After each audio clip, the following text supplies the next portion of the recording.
Povo, beleza? Tudo bem?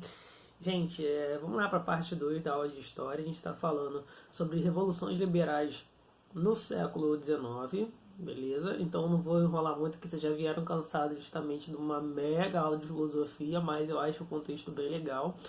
E a gente vai dar continuidade justamente nesse conteúdo. A gente parou em revoluções liberais, as características o que levou às revoluções liberais, as características da revolução em si. E agora a gente vai ver a revolução por si só, o início das revoluções por ponto, beleza? A gente vai começar com a revolução de 1830, então abrem lá o livro de vocês lá na página 625, show? Então eu vou tentar fazer um videozinho curtinho, vocês já estão cansados, né?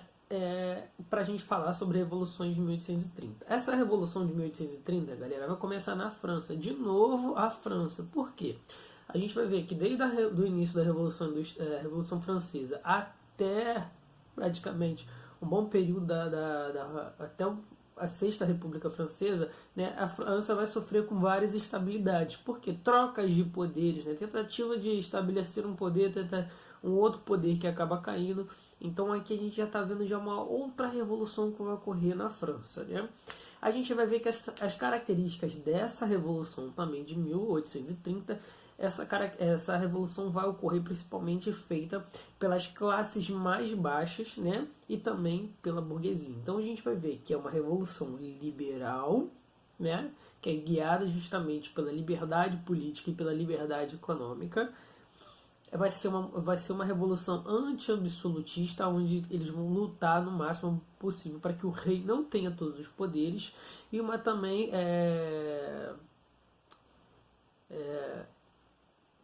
uma ideia também de nacionalismo. Então essas são essas três características dessa revolução. Como é que vai ocorrer essa revolução? Ela vai acontecer o seguinte, né? Eles, lá depois do Congresso de Viena, a família real dos Bourbons, né, que é a família real lá dos franceses antes da Revolução, conseguem retomar o poder. Só que eles retomam o poder com as devidas concessões, o que? Os contratos e tal, vivendo numa monarquia, de certa forma, parlamentarista. Né? E aí o que vai acontecer? Só que a França vai estar numa grande crise econômica, e essa grande crise econômica vai causar com que o rei Luís XVIII tente justamente recontrolar o poder de uma forma absolutista. Então ele fecha o Congresso, ele fecha vários jornais para quê? Controlar a imprensa, para tentar tomar de certa forma o poder. Só que as pessoas já estão acostumadas com esse cenário, e então boa parte, principalmente do operariado e das pessoas mais pobres, visualizam que o rei está tentando tomar as características absolutistas, e aí dá início justamente essa revolução de 1830, que vai ser uma revolução que vai ocorrer justamente em julho, né?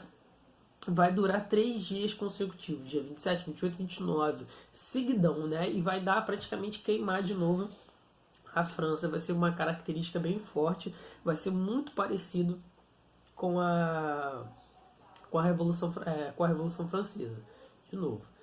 Só que vem o Luiz Felipe, tenta justamente restabelecer a França, não consegue, ele acaba justamente saindo do poder, e aí dá a mão justamente para o Carlos X, né, que vai assumir como rei da França. Quando ele tenta assumir, né, ele também não consegue, tenta fazer essas mesmas medidas, mas também não vai conseguindo de novo, e aí vai vir novas ordenações, novos conflitos.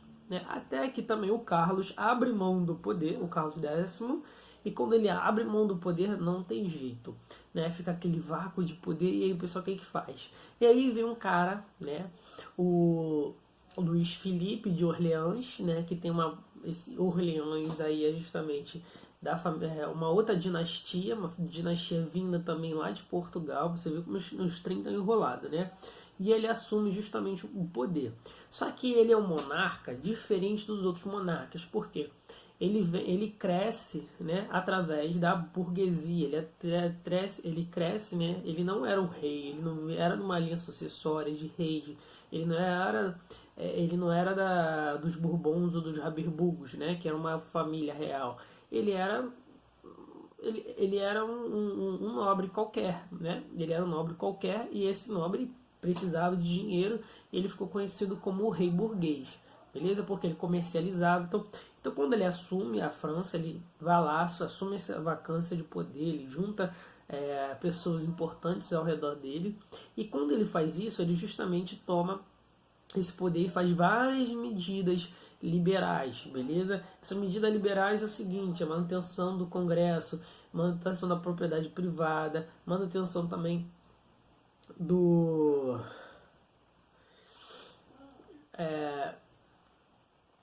das ideias da Constituição e do contrato. Gente, desculpa, porque eu estou muito resfriado hoje, então às vezes eu tenho que dar uma pausa para conseguir respirar, tá bom? Então a gente vai ver que esse período vai ser muito conturbado, vai ser muito difícil. Então o Luiz Felipe ele vai conseguir, por um bom período, né, manter essa coesão na França. Beleza? Show? Todo mundo até que entendeu. Espero que todo mundo tenha entendido. E aí, só que essa mesma revolução, que vai acontecer em 1830, vai causar consequências. Essas consequências, na verdade, vão ser o seguinte, né? É que ela vai deixar marcas para todo o resto da Europa e vai começar a surgir outros movimentos, principalmente operários, né? De pessoas pobres, de camponeses, operários, principalmente vão ser revoltas mais urbanas agora, não revoltas tanto camponesas. E o que vai acontecer? Vai começar a eclodir vários movimentos sociais, tanto na Alemanha quanto também na Itália. E aí eles vão ter características muito importantes, que vai estar ligada às ideias liberais, às ideias contratualistas, às ideias republicanas e também às ideias nacionalistas, né? Ideias de unificação de território, porque a Alemanha e a Itália nesse período eram territórios fragmentados, cortados por várias monarquias, beleza? E aí, galera, essas são as grandes repercussões da Revolução de 1830, porque vai deixar uma marca lá na vida social em si na Europa, né? Na vida social, na vida política, sempre vai estar lá marcado, beleza? Outra questão a gente vai vir para falar sobre a Revolução de 1848, o Primavera dos Povos. Por quê? Ela vai se alastrar por toda a Europa, basicamente, né? Ela é como se fosse uma segunda Revolução Francesa, só que muito maior, né? Ela, na verdade, era tudo o que a Revolução Francesa queria, que era alastrar todo esse pensamento revolucionário pela Europa, e aí ela só acaba acontecendo anos depois, justamente em 1848, beleza? E quais são as principais características dessa primavera dos povos, né? Vai ser justamente o liberalismo, né? O liberalismo político e econômico, o nacionalismo, e também vai trazer uma nova característica que é o socialismo científico, pautado em si, lá nas ideias já básicas do Marx e tal, mas dentro do socialismo científico, que é o quê? Buscar melhoras, né? Melhoras das condições sociais, melhoras das condições de vida, uma igualdade por si propriamente dita, beleza? Mas qual vai ser os antecedentes dessa revolução? O que vai causar essa revolução, né? Você vai ter a Alemanha e a Itália sendo justamente fragmentada, beleza?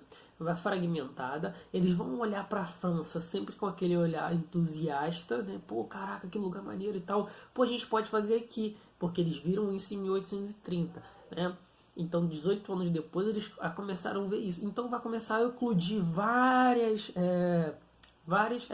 movimentos, né, dentro da própria Europa. Então vai acontecer na Alemanha, vai acontecer na Itália, vai acontecer também em Portugal, na Espanha e vai acontecer de novo na França. Então a gente vai ter na verdade, né, uma nova revolução ocorrendo na França. Para a gente ver, olha, o quanto a Revolução Francesa deixou de instabilidade na Europa, né? Deixou de mudanças necessárias na Europa, porque uma hora você tinha uma república, uma outra hora você acabava, e isso iniciou projetos de república, porque toda a Europa era dividida por monarquias e por impérios, beleza? E a gente vai ver que essa revolução da Primavera dos Povos, porque ela ficou conhecida como Primavera dos Povos? Primavera, né? A gente vai ver que vai ser um período onde que vai florescer, né? Onde justamente as plantas florescem, né? As rosas florescem, né? Todas as plantas florescem sempre na primavera. Eles entendiam que é o seguinte, né? É porque Primavera dos Povos, os povos estão florescendo, né? A gente vai ver que vão ser revoltas, principalmente urbanas, pelas classes mais pobres, e essas classes mais pobres que vão assumir justamente esse controle, beleza? Por isso tem esse papel também do socialismo científico, por isso tem o papel do liberalismo e do nacionalismo, né? Gente, é muito diferente do que vai acontecer na Rússia, muito diferente das ideias do comunismo, tá bom? Aqui são melhores condições de vida pautado no socialismo científico, tá bom? Outra coisa é que vão ocorrer principalmente em 3 países essa Primavera dos Povos, né? Alemanha, Itália e França, né? Na Alemanha e na Itália vai ter 2 características, principalmente, né? A junção do nacionalismo e também as ideias liberais para a queda, principalmente, perdão, rapidinho, para a queda justamente das monarquias, e também vai ter essa questão do socialismo, mas principalmente essas 2 primeiras que eles vão buscar conquistar, certo? Né? Que é estabelecer um território do nacionalismo e outra a queda de monarquias. E aí o mais importante a gente tem em mente o seguinte, né? Por exemplo, o Garibaldi vai ser um grande exemplo justamente dessa liderança importante que você vai ter, né? A luta da Polônia contra a Rússia, né, para a separação de territórios, né, e o Garibaldi lá na Itália. Então, assim, são movimentos importantes. A gente vai ver que essa primavera também dos povos, né, vai desencadear todo um conjunto de revolução na Europa, então vai mudar muito o contexto político e social europeu, mas também, de novo, lá na França. Por quê? Né? A gente viu que o Luís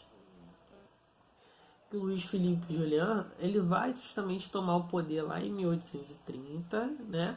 Ele vai justamente ficar um bom tempo, até 1848, por quê? Em 1848 vem essa Primavera dos Povos, só que ele não consegue mais lidar com toda a pressão social de novo. Então ele vai sofrer uma oposição popular feita pelo operariado, porque a gente já tinha ocorrido já a Revolução Francesa, já tinha a Revolução Industrial faz tempo, você já tinha operários, vai também sofrer uma forte oposição dos republicanos que queriam adotar uma república na França.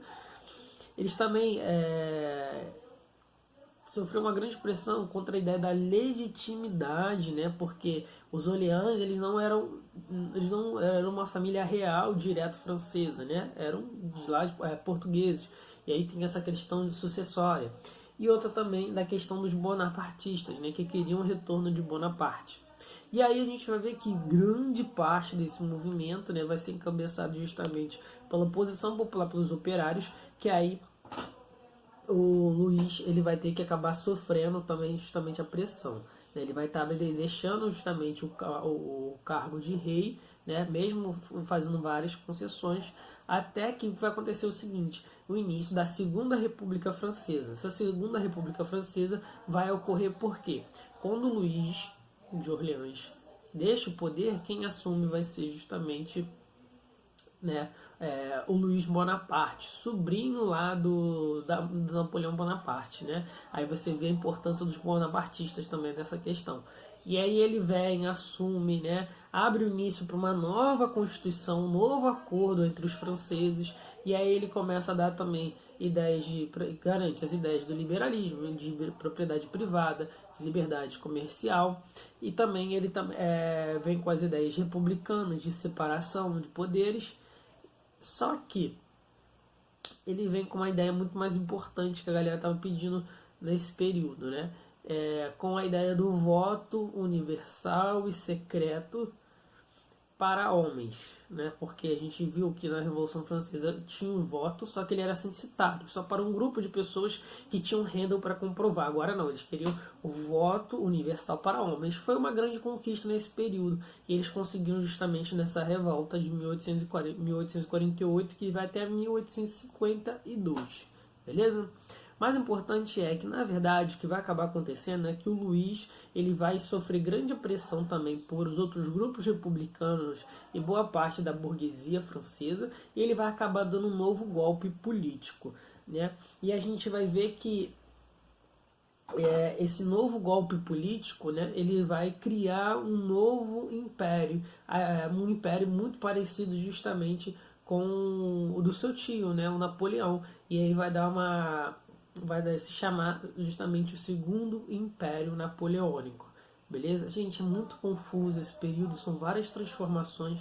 Esse Império Napoleônico vai de 1852 até 1870, que aí vai ocorrer novas revoltas na França, mas o mais importante é a gente entender que essas revoltas liberais vão deixar várias consequências para a Europa e vai marcar várias transformações, tá bom? Gente, um beijo para vocês e até a próxima.